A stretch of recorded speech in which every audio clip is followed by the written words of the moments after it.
도대체 사는 게 뭔지 철없던 20살에 7살 차이 나는 지금의 남편과 결혼을 하게 되었습니다. 같은 직업의 선배인데 막무가내로 몸만 와라 뭐 이런 식이었죠. 미래를 내다보고 판단하기에는 조금 부족했었기에 그의 용기 있는 대시와 착해 보이는 심성에 그냥 빠져버렸습니다. 솔직히 사랑했다는 표현은 어울리지 않고 그저 포근하고 넉넉한 가슴을 가진 남자 같아서 기대고 싶은 마음이 들었어요. 그렇게 시작한 결혼 생활. 시댁에 들어가 시집살이를 했는데 시어머니께서 제가 어리다는 핑계로 모든 경제권을 다 빼앗아 가시고는 본인이 하시겠다고 하더군요. 그때는 제 의견 따위는 상관없이 어른이 그래야 한다면 그래야 되는 줄 알라며 시키는 대로 살았습니다. 하루에 12시간씩 일을 했으며 아이가 유산될 정도로 그렇게 일해서 번 돈은 매일매일 시댁에 가져다 드렸어요. 그러다 아이가 유산이 돼서 하혈을 했는데도 쉬라는 소리 한 번을 안 하시더라고요. 시댁 식구들 한 사람도요. 그래도 그때는 그다지 마음에 담진 않았습니다. 그맘때 사시던 분들 다 아시겠지만 다들 그렇게 사는 줄 알았고 다음에 또 가지면 된다고 생각을 했었으니까요. 결혼 후에 알게 된 신랑의 성격은 완전히 다른 사람이었습니다. 제가 본 모습은 단편적인 모습에 불과했던 거죠. 그러다 보니 몸과 마음도 지쳐 쉽사리 마음이 가지 않다 보니 끌고 끌다가 어렵게 가진 두 번째 아이. 같은 직장을 다니면서 신랑은 일을 저에게 뒷전으로 미루고 차와 게임에만 신경을 썼습니다. 신랑 친구들과 모임이 있는 날이면 친구들 앞에서 과시하고 싶었는지 평소보다 저를 더 무시하고 내려 눌렀으며 완전 묵사발을 만들기 일쑤였고 차마 고개를 들지 못할 정도의 욕설도 서슴없이 하는 모습에 오히려 친구들이 내게 민망해할 정도라 대신 사과를 하고는 했었습니다. 하루하루 같은 날들이 계속되고 또 아이를 낳고 그렇게 두 아이를 키우며 그냥 불평 한마디 못하고 묵묵하게 살았습니다.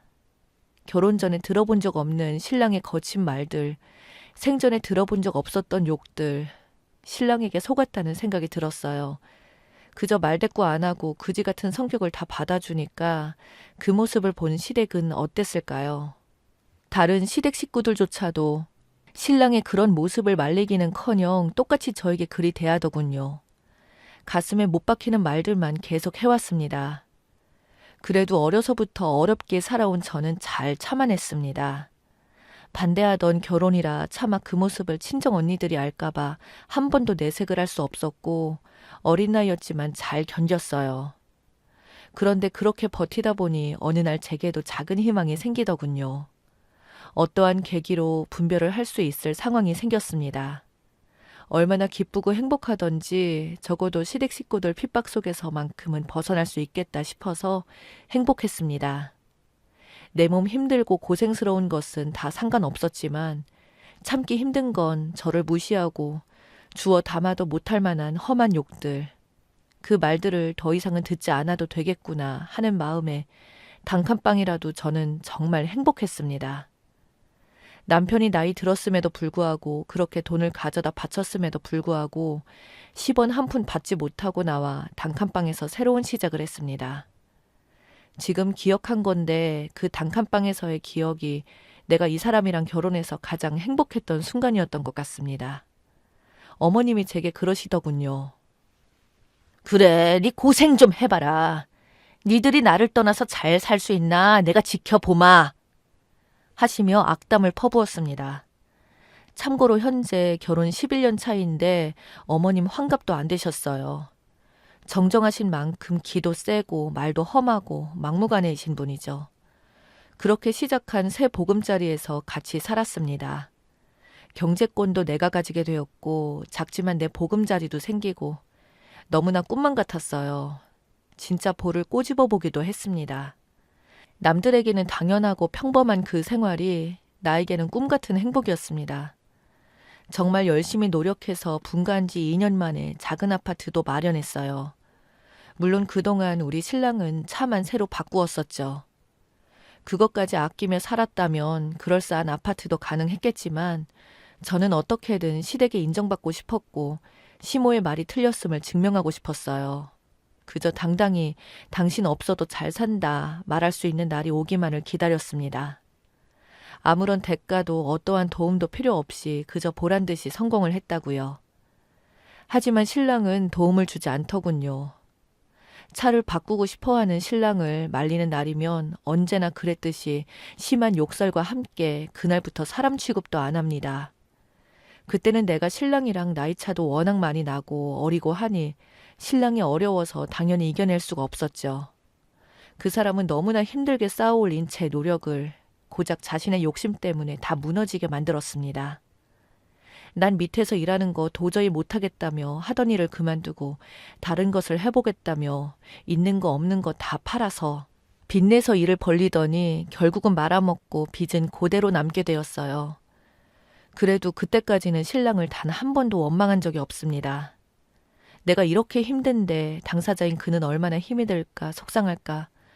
거기다가 남잔데 얼마나 자존심이 많이 상할까 눈치만 봤습니다. 그렇게 보내온 나에게 이제 와서 한다는 소리가 그게 다 나 때문이랍니다. 나 때문에요. 내가 분가한다고 해서 여기까지 오지만 않았어도 자기가 사업을 한다고 일을 벌일 일도 없었을 거고 이런 일은 없었을 텐데 내가 미래를 바꿨다고요. 그러더니 다음 날은 시어머니께 전화가 왔습니다. 받자마자 쉬지도 않고 쌍욕을 하시더군요.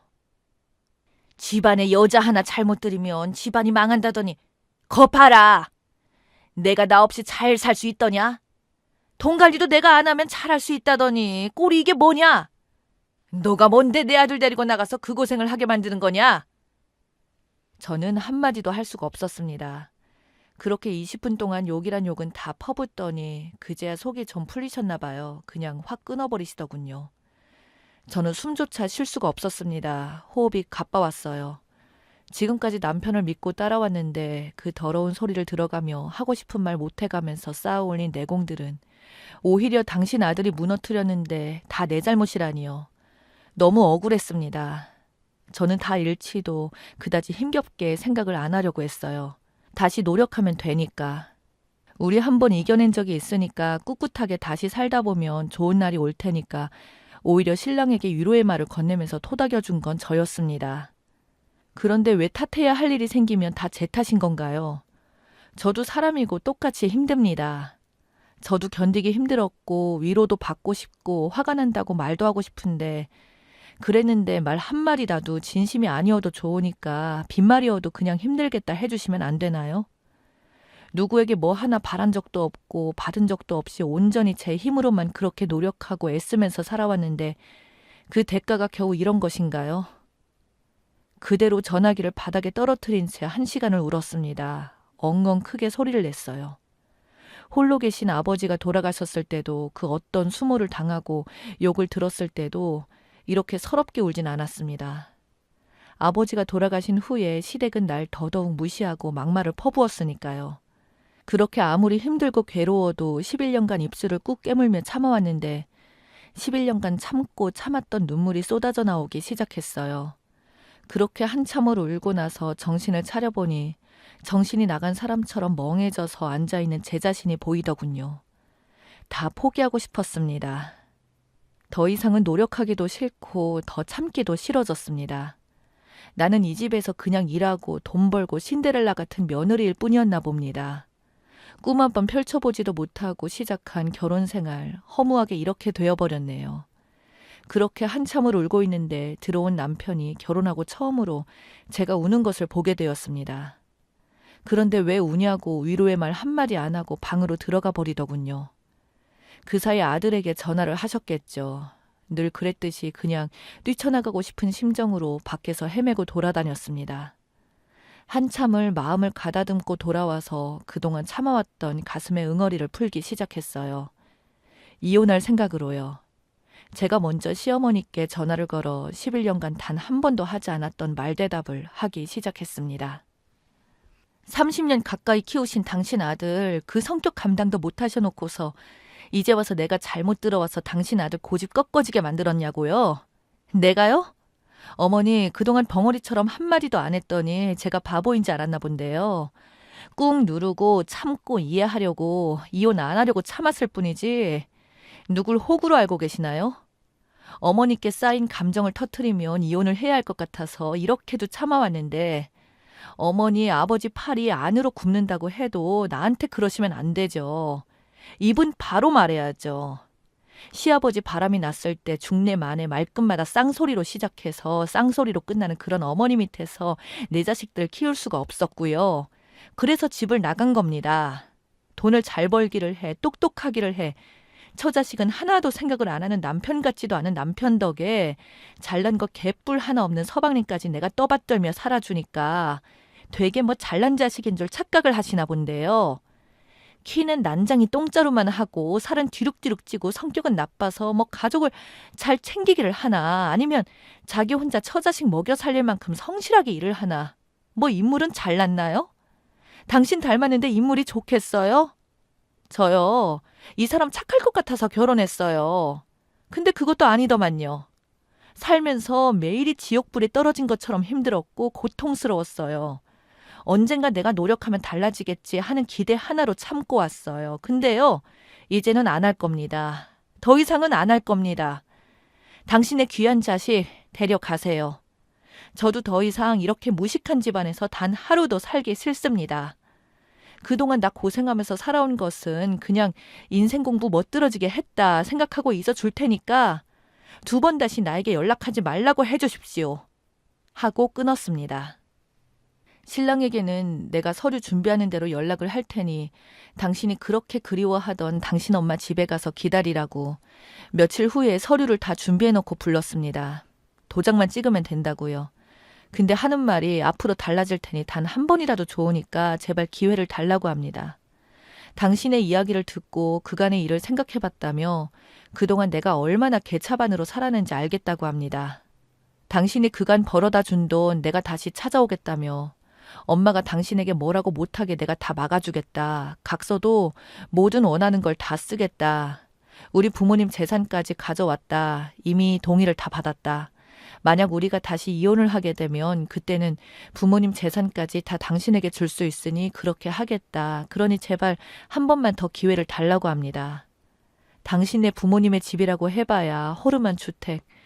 가치는 별로 없겠지만 평소와는 달리 적극적이고 자세를 최대한 낮춘 사과와 태도, 그것에 마음이 흔들렸어요. 하지만 의심스럽기도 했기에 시댁 식구들이 다 모여서 무슨 역적 모의를 했는지도 몰라도 나는 당신 부모 그리고 당신도 2번 다시 보기 싫다 얘기했어요. 아마 시댁도 남편도 그런 저의 모습에 크게 충격을 받았나 봅니다. 늘 당하고 늘 묵묵히 따르기만 했던 제가 이렇게 나오니까요. 말은 그렇게 강하게 했어도 각서든 뭐든 받아줄 수 있는 조치는 다 하고 저도 2 아이의 엄마인지라 다시 그를 받아주었습니다.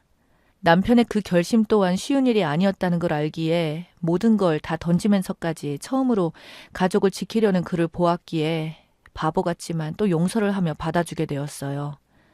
그러나 놀랍게도 지금의 신랑은 180도 다른 사람이 되었어요. 사람은 바꿔 쓸 수 없다 생각하고 살았는데 그런 일이 있는지 벌써 3년이 지난 지금 신랑은 자상한 아빠이고 다정한 남편이고 성실한 가장으로 열심히 살아가고 있습니다. 그러나 아직도 시댁에 대한 가슴에 묻은 상처는 아물지 않아요. 겉으로는 여전히 표현하진 않지만 시댁 식구들의 얼굴을 볼 때마다 좋은 마음이 생기지 않습니다. 이제는 가끔 그런 생각을 합니다. 내가 참 바보 같았다고.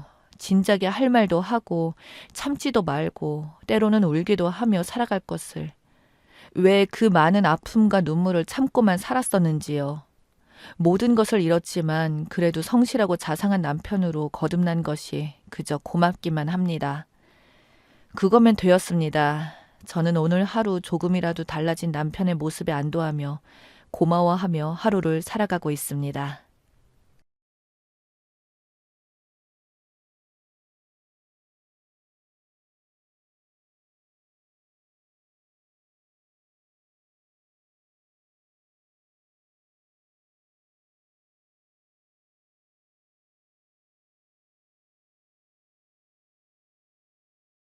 안녕하세요.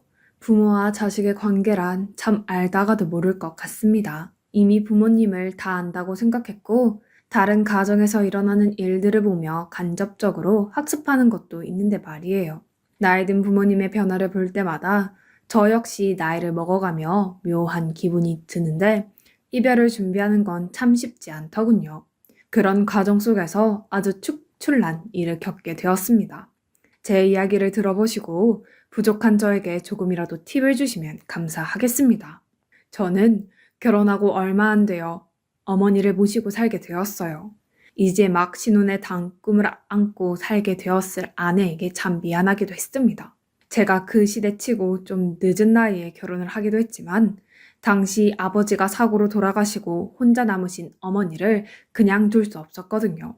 사별도 아닌 상당히 큰 사고로 아버지를 먼저 보내셨기에 어머니는 상심이 무척 크셨어요. 결혼을 원하는 아내에게 저는 결국 어머니와 관련된 말을 할 수밖에 없었고 이 말을 들은 아내는 참 놀라운 반응을 했습니다. 기주씨, 저는 당신과 있을 수 있다면 다 좋아요. 어머니랑 같이 살아요. 저도 내심 아내와 결혼을 하고 싶었지만 나이 든 시어머니와 함께 언제인지도 모를 때를 생각하며 같이 산다는 건 쉬운 일이 아니잖아요. 주변에서도 아마 여자 쪽에서 싫어할 거라고 하기에 제 입장에서 감히 구애를 할 수 없었습니다. 하지만 아내가 먼저 언지를 해주었고 어렵게 말을 꺼냈더니 저렇게 바로 승낙을 해준 것입니다. 그렇게 저희는 가정을 꾸리게 되었고 기존에 살던 집으로 아내만 들어오는 형식으로 해서 함께 살게 되었어요. 원래 저희 어머니는 말씀도 적으신 편이고 본인 살림을 좋아하는 분이셔서 그다지 우리 부부와 시간을 많이 보내지 않으려고 하셨어요. 아마 저에게 미안해 하셨던 것 같습니다. 자꾸 자리를 피하시고 큰 안방을 내주시고 그나마 거리가 있는 작은 방으로 들어가서 지내시더라고요. 이 늙은이랑 한참 젊은 너희가 같이 있어주는 것만으로도 고마워.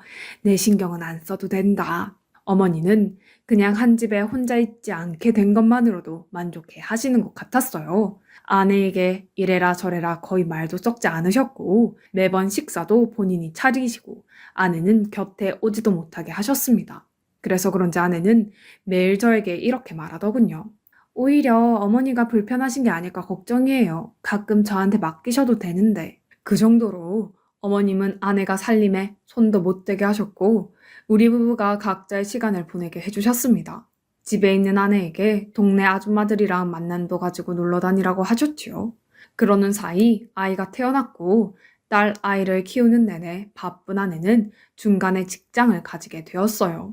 예전부터 직장 생활을 했던 아내가 다시 복귀를 어렵게 고민하고 있던 차에 어머니가 먼저 말씀하시더군요. 여자가 가정을 가졌다고 해서 너무 매일 필요 없어. 내가 있잖니. 너는 직장 다니냐무나.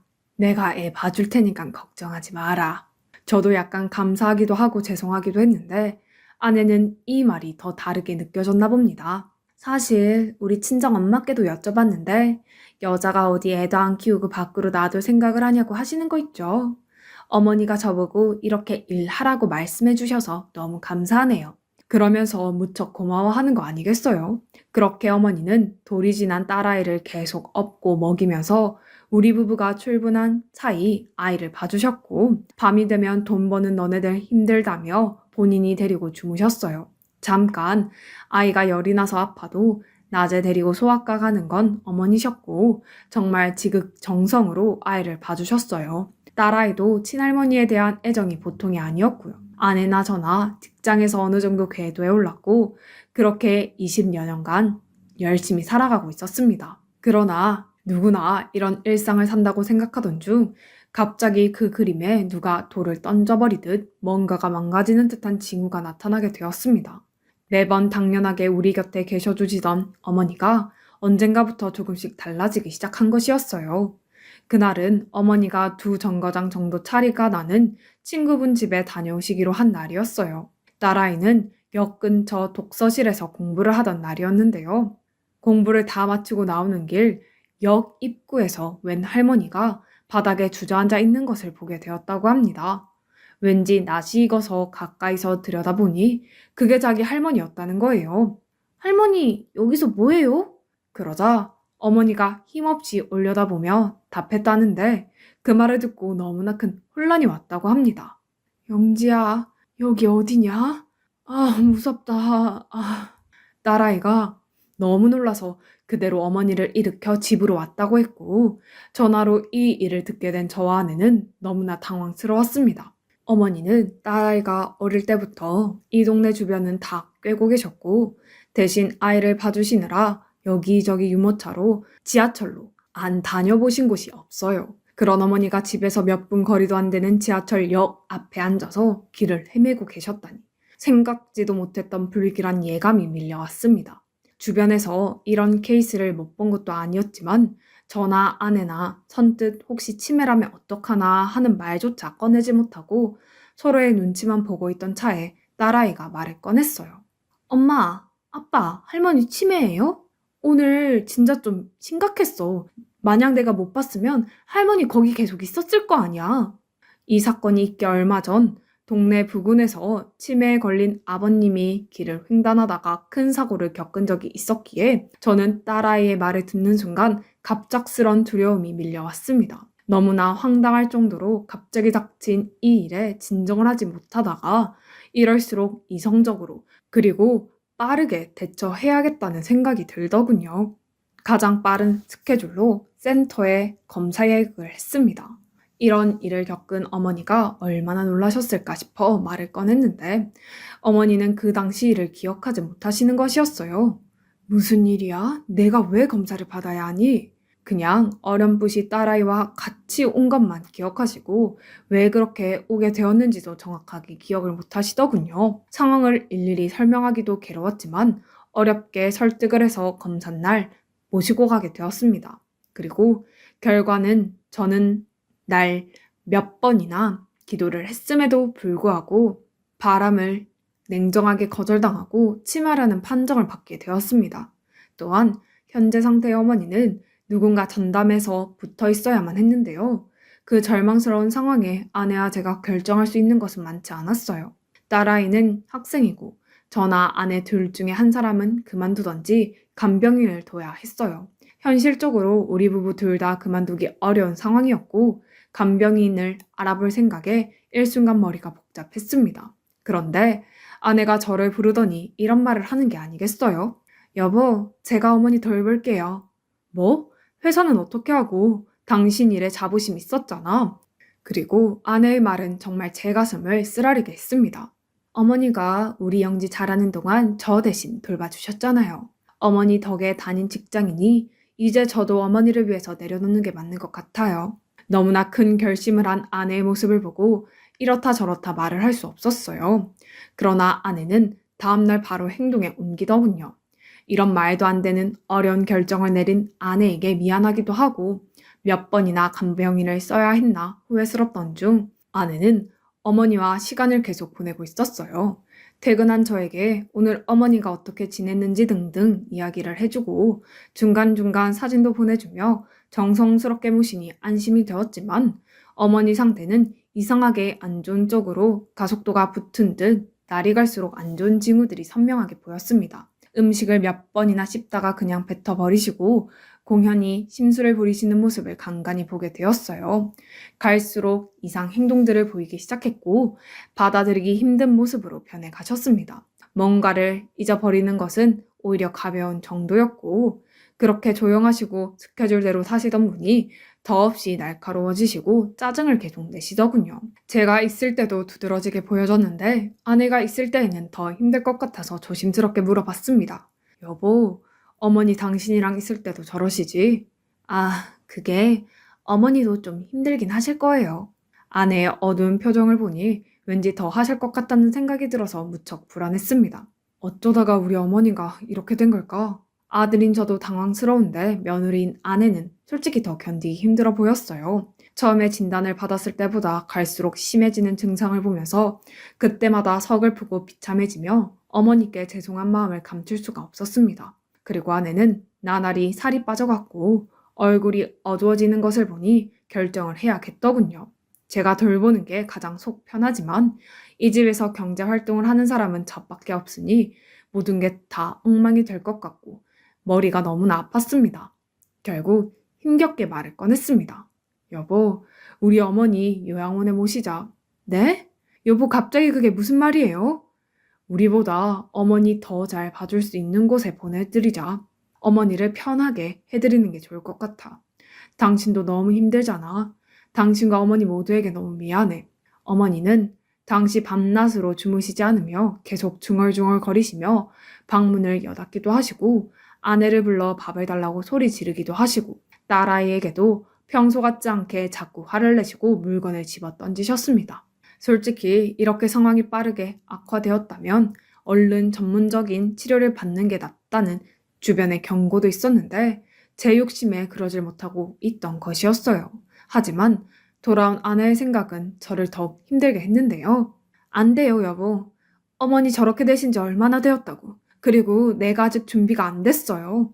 정 힘들면 내가 말할 테니 일단은 그런 생각하지 말아요. 자식 된 도리를 너무 빨리 포기하는 것 같아요. 그 말을 들으니 제가 도통 무슨 판단을 하고 있는 건지 혼란이 오고 뭐가 맞는지 알 수가 없더군요. 어떻게든 좋아질 방법을 찾아보자고 아직은 때가 아니라고 하는 아내의 말에 저도 포기하고 그렇게 1년여의 시간을 더 보냈습니다. 그 사이 아내는 치료센터도 자기가 모시고 다녀보고 반짬을 포기하고 어머니 곁에서 자기도 하는 등 많은 노력을 했는데 결국 이날 일어난 사건을 계기로 우리는 큰 결정을 내리게 되었어요. 그날의 기억은 우리 가족을 아찔하게 만들었고 어머니를 진작 요양원으로 보내지 않은 것을 가슴을 치며 후회하게 만들었는데요. 이날 아내가 치료센터에 어머니를 모시고 갔다가 잠깐 다른 층에 갔던 모양입니다. 센터는 1층이었는데 오가는 행인들이 좀 있었고 문이 열려 있어서 그런지 밖을 내다보던 어머니는 아내가 안 보이니 갑자기 찾으러 나가신 것이었어요. 당시 주변 사람들에게 물어보니 어머니는 연신 이 말만 하셨다고 합니다. 우리 며느리 어디 갔어요? 우리 며느리 어디 갔어요? 아이처럼 이 말만 반복하면서 돌아다니는 어머니를 센터 직원들은 당황해서 다시 병실로 모셔다 드렸지만 그들도 일이 있으니 잠깐 한눈에 팔게 되었고 그 사이 어머니는 사라지셨어요. 다닌 지 1년 된 센터였고 아내는 어머니가 새삼 본인을 찾을 거라는 생각을 못했습니다. 그 10분도 안 되는 사이에 어머니를 잃어버리게 된 것이었어요. 뛰어다니면서 찾던 중 저에게 전화가 왔고 저도 회사에서 나와 어머니를 찾아다녔습니다. 그렇게 반나절이 가버리고 너무나 많은 생각이 들었어요. 어릴 적 저를 잃어버린 적이 있어 생살이 뜯기는 듯 가슴이 아파 그렇게 울며 저를 찾았다는 어머니. 금방 찾았지만 그 잠깐의 충격이 너무 커서 그날 저녁은 먹고 다 토하셨다고 했어요. 나를 찾아다니셨던 어머니를 내가 찾으러 다니는 상황이 오니 6살 무렵 들었던 그 얘기가 왜 그렇게 떠오르던지요. 겨우겨우 근처에 있는 경찰서에서 어머니를 만나게 되었고 어머니는 저희 부부를 보자마자 애처럼 엉엉 우시면서 흐느끼는데 정말 땅속으로 꺼져버리는 듯한 비통함이 들었습니다. 아내는 자기 때문에 어머니가 이렇게 되었다는 죄책감에 사로잡혀 있었는지 꺽꺽 울기 시작했습니다. 이게 왜 당신 잘못이야, 내 잘못이지. 이렇게 말을 해도 아내는 계속해서 울기만 했고 며칠의 충격에 밥도 먹지 못했습니다. 집안 상황이 말이 아니었고 야속하게도 어머니는 점점 더 날카로워져 갔습니다. 같이 밥을 먹던 중 어머니가 식탁에 있는 반찬 그릇들을 다 쓸어서 던져버렸고 거기에 아내가 팔을 맞아 가벼운 찰과상을 입게 되었던 날 저는 결심을 하게 되었습니다. 이제는 요양원에 어머니를 모시기로요. 계속해서 미루었다간 어머니도 지칠 대로 지친 우리로부터 제대로 된 케어를 받으실 수 없고 저 역시 더 지칠까봐 이런 어머니를 미워하게 될까봐 두려웠습니다. 사실 후자 쪽이 더 컸던 것이라 생각되는데요. 이렇게 결정하기까지도 쉽지 않았지만 이후 보내드리려고 준비하는 과정에서 더 가슴은 무너져 내리더군요.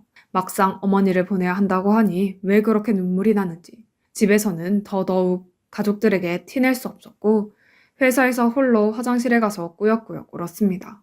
말로 하면 아내에게 감정을 다 들킬 것 같아서 문자로 통보를 했습니다. 곧바로 아내에게 전화가 걸려왔지만 저는 받을 수 없었어요. 온몸이 무너져 내리는 듯 울 것 같았기 때문입니다. 아내도 그런 마음을 알았던 건지 답이 오더군요. 여보, 힘든 결정 내렸네요. 잘 알겠어요. 이게 어머니께도 좋은 일이 되길 바래요. 제가 주변의 요양원 알아볼게요. 이렇게 글자로 상황을 인식하고 나니 어머니를 진짜로 보내게 된다는 것이 실감나서 마음을 추스르기 힘들었습니다. 내가 이 상황에 얼마나 무능한 건지 겉으로는 잘도 이런저런 이유를 생각했지만 결국 내가 힘들어지기 싫어서 아내나 딸 아이에게 어머니가 미움받게 될까봐 그 감정 자체가 견디기 힘들어서 이러한 선택을 한 게 아닌가 온갖 본질적인 생각들을 하게 되었습니다. 차라리 간병인을 쓸까 알아도 봤지만 어머니 상태를 말했더니 그 정도는 전문 요양원에 가서 보호사의 케어를 받아야 한다며 전부 손사래를 치더군요.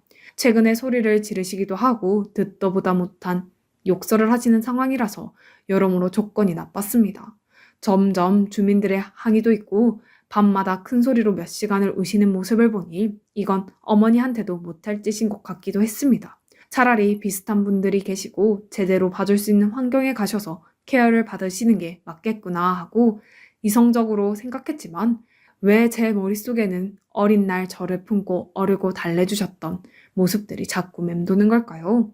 어머니는 그 어떤 상황에서도 저를 포기하지 않으셨는데 말입니다. 아내가 알아본 요양원 입소 전 필요한 것들을 하나씩 준비하고 서류를 챙기면서 어머니께 겨우 설명을 드리게 되었어요. 정신이 조금 멀쩡하실 때 힘겹게 말을 했습니다. 어머니, 요양원에 가시면 어머니 친구들도 있고 거기서 더 재밌게 해주신대요.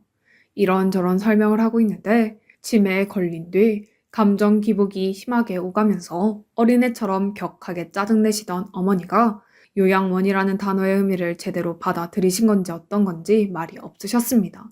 평소 같으면 소리라도 지르고 뭘 던지거나 대꾸하셨을 텐데 대답도 없이 그냥 저 어딘가를 아무도 없는 빈 공간을 멍하니 쳐다보고 계셨어요. 어머니의 감정을 읽을 수 없는 그 순간이 견딜 수가 없었고 미친 듯이 주저앉아 통곡을 했습니다.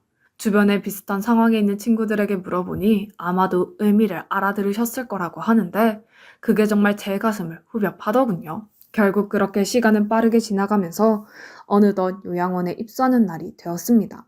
저도 당시 사람의 몰골이 아니었지만 아내는 거의 몸의 반이 줄어버린 정도로 살이 빠져서 웬만한 상태가 아니었어요.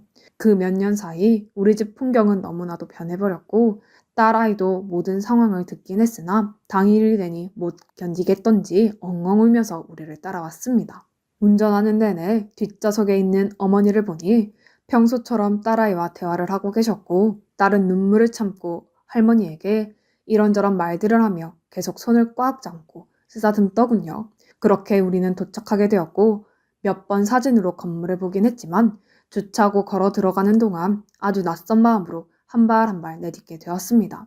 그렇게 안으로 들어가서 이름을 말하고 어머니를 모실 요양 보호사님을 뵙기로 했어요. 적어도 우리보다는 낫겠지 하면서 저는 연신 어머니를 쳐다보지 않으려고 했었습니다. 계속 대기실 주변을 살펴보면서 두 눈을 딴 데로 돌렸고 제발 여기서 어머니가 편안하시기를 요양보호사분께서 내 마음처럼 잘 돌봐주시기를 바라며 그런 애틋한 마음을 안고 서 있었습니다. 그러던 차에 직원분이 요양보호사님을 모시고 오셨다면서 문을 두드리셨고 저는 제대로 인사를 드리겠다는 마음으로 자세를 고쳤습니다. 아마 이런저런 상황들을 말하면서 더 눈물이 나고 힘들겠지만 어떻게든 꾹꾹 넘기고 잘 전해야 했으니까요. 그런데 문이 열리고 방으로 들어오신 그분의 얼굴을 본 순간 저는 기절할 뻔했습니다. 세상 많은 일들을 겪으며 살아왔지만 이 나이가 되도록 이렇게 머리가 얼얼하도록 충격을 받아본 건 처음이었어요. 저에게 어떻게 이런 일이 일어날 수 있는 건지 온몸에 피가 다 빠지는 것처럼 어질어질해지더군요. 겨우 벽을 잡고 숨을 고르게 되었습니다. 화난 얼굴로 우리 어머니 이름을 부르며 들어온 요양보호사분은 바로 제 아내였어요. 이순옥 씨, 제가 앞으로 잘 모셔드릴게요. 아내는 이날 아침 일찍 가서 처리를 하겠다고 우리보다 먼저 출발했어요. 그래서 저 역시 아내에게 도착했다고 전화를 했는데 위층에 있다고만 하고 안 보여서 기다리고 있던 참이었는데 이런 모습을 보게 되니 어안이 벙벙했습니다. 아니 당신 이게 무슨... 아내는 직원분과 이런저런 말을 하다가 직원분이 나가자 그제서야 입을 떼더군요. 저를 이해시키고자 하는 아내의 말들은 저를 충격에 빠지게 했습니다. 여보, 나 이 자격증 따느라 좀 고생했어요. 말 안 하고 당신 없을 때 공부하느리라 얼마나 힘들었는지 몰라요. 우리 언니도 이 자격증 갖고 10년 전부터 지방에서 일하고 있으니 제가 물어보고 도움 좀 받아서 더 빠르게 따게 됐어요. 그런데 당신한테 말하면 분명 일 못하게 할 게 뻔하니 말 못하고 있었어요. 어때요? 옷 잘 어울려요? 돈도 벌고 어머님도 모시고 일석이조예요. 민망한 듯 수줍게 말하는 아내의 모습을 보니 만감이 교차했습니다. 처형이 요양보호사로 일하는 건 알고 있었지만 꽤 오래된 일이고 아내가 가끔 치매 관련해서 뭔가 정보만 묻는 정도로 알고 있었어요. 그런데 자격증을 따려고 했다니 한 번도 들어보지 못한 전개였습니다. 생각해보니 요양원도 아내가 이곳을 알아보게 된 것이었고 저도 여러 군데 알아봤지만 아내는 계속 이곳을 고집했고 어머니 모시기에 괜찮다고 자꾸 말하길래 이곳으로 결정하게 된 것입니다. 사정 들어보니 본인이 자격증 따고 나서 요양원을 여러 곳 다녀봤는데 면접을 봤을 때도 좋은 환경이라 느껴졌고 어머니를 모시기 여러 상황에 여러모로 잘 맞았던 것입니다. 여보, 어머니 우리 때문에 고생 많이 하셨잖아요. 나는 친정 부모님들보다 우리 어머니한테 더 도움을 많이 받았고 우리 영지도 잘 키울 수 있었어요. 내 꿈도 펼치라고 해주셨고요. 그래서 20여 년간 하고 싶은 거 다 하면서 직장에 다닐 수 있었고요. 그런데 그렇게 되시고 나서 얼마나 가슴이 아팠는지 몰라요. 당신도 아들이지만 나도 어머니에게 자식이잖아요. 뒤이어 아내의 말을 들어보니 아내는 저와 생각 방향이 전혀 달랐더군요. 어머니는 그렇게 우리에 대해 다 알고 챙겨주셨는데 나는 어머니를 모시고 있으면서도 아는 게 아무것도 없더라고요. 그래서 좀 더 좋은 곳에서 보살펴드리고 싶었어요. 그런 갈증을 느끼던 차에 요양보호사 자격증을 준비하게 됐고 아직 시기가 안 됐는데 당신이 한번 요양원 이야기를 꺼내서 얼마나 당황했는지 몰라요. 아마도 중간에 알았다면 저는 선뜻 아내에게 자격증을 따라는 말을 하지 못했을 것 같습니다. 내가 할 일을 대신하고 있는 아내를 힘들게 할 수 없으니 그런 소리 하지 말라며 막았을 거예요. 아내도 그런 나를 알았던지 말을 하지 않았다고 합니다.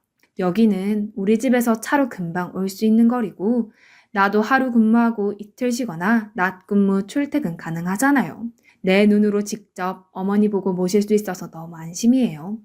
어머니께서 내가 젊었을 때도 직장 마련해 주셨으면서 내가 이 나이가 되었는데도 또 직업을 만들어 주시네요. 아픔 어머니를 모시는 게 당연한데 어머니가 나한테 용돈을 주시는 셈이니 얼마나 과분해요, 여보.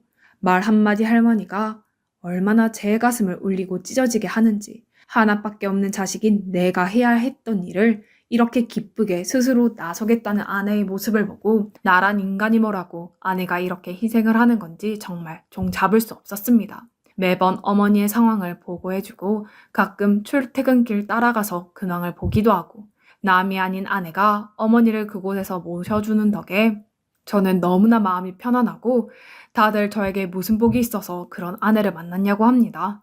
정말 한마디도 버릴 게 없는 제게 있어 너무나 과분한 아내와 살고 있습니다. 모르고 하는 것과 알고 하는 것의 차이가 이렇게 컸다며 매번 출퇴근길마다 아내와의 시간이 너무 감사하다 말하는 아내에게 제가 어떻게 은혜를 갚을 수 있을지, 아니 갚을 길이 있기는 한 것인지 잘 모르겠는 요즘입니다. 저처럼 복 있는 사람이 또 있을까요?